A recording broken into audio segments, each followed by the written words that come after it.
Reporter breaking now. VC നിയമനവുമായി ബന്ധപ്പെട്ട supreme കോടതിയിലെ കേസുകൾക്ക് ചെലവായ തുക സർവകലാശാലകൾ നൽകണമെന്ന് രാജ്ഭവൻ. ഡിജിറ്റൽ സാങ്കേതിക സർവകലാശാലകൾക്ക് രാജ്ഭവൻ കത്തയച്ചു. 2 സർവകലാശാലകളും 5.5 ലക്ഷം രൂപ വീതം നൽകണമെന്നാണ് ആവശ്യം. സ്വാന്തന സജു നമുക്കൊപ്പം ചേരുകയാണ്. വീണ്ടും സ്വാന്തന Saju, welcome back once again. Good morning. രാജ്ഭവന്റെ കത്തനുസരിച്ച് കേസ് നിങ്ങൾ കൊടുക്കും, കാശ് നിങ്ങൾ കൊടുക്കണം, അതാണോ ചുരുക്കത്തിൽ?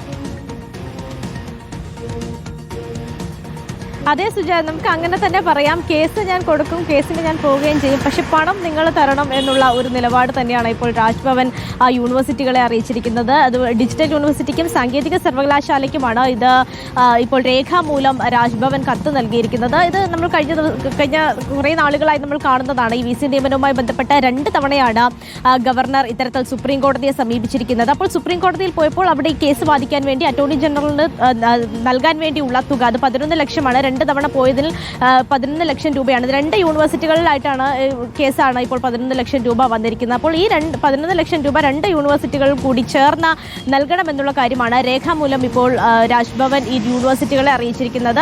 5.5 ലക്ഷം രൂപ വീതം നൽകണം എന്നുള്ള കാര്യമാണ്. പക്ഷേ ഇത്തരത്തിൽ നമ്മൾ ഈ പലതവണ കേസിന് പോയിട്ടുണ്ട്. പക്ഷേ ഈ VC നിയമനവുമായി ബന്ധപ്പെട്ട ഇപ്പോഴും ഒരു നടപടി ഉണ്ടായിട്ടില്ല. അല്ലെങ്കിൽ ഒരു സ്ഥിരം VC നിയമനം വേണമെന്ന് ആവശ്യപ്പെടുമ്പോഴും സ്ഥിരം VCമാർ പല യൂണിവേഴ്സിറ്റികളിലും ഇല്ലാതിരിക്കുന്നത്, പ്രത്യേകിച്ച് ഈ ഡിജിറ്റൽ യൂണിവേഴ്സിറ്റികളിലും സാങ്കേതിക സർവകലാശാലയിലും ഒന്നും ഇല്ലാതിരിക്കുമ്പോഴാണ് ഇത്തരത്തിൽ പണം നൽകണമെന്ന് രാജ്ഭവൻ ആവശ്യപ്പെട്ടിട്ടുള്ളത് എന്നുള്ളതാണ് സുജ ഇതിലെ ഏറ്റവും പ്രധാനപ്പെട്ട കാര്യം. എന്തായാലും 5.5 ലക്ഷം രൂപ വീതം 2 യൂണിവേഴ്സിറ്റികളും നൽകണമെന്നുള്ള കാര്യമാണ് ഇപ്പോൾ ഗവർണർ രേഖാമൂലം തന്നെ രാജ്ഭവൻ ഈ യൂണിവേഴ്സിറ്റികൾക്ക് കത്ത് നൽകിയിട്ടുള്ളത്. സുജ, ഓക്കെ, വിവരങ്ങൾ നൽകിയത് സ്വാന്തന സജുവാണ്.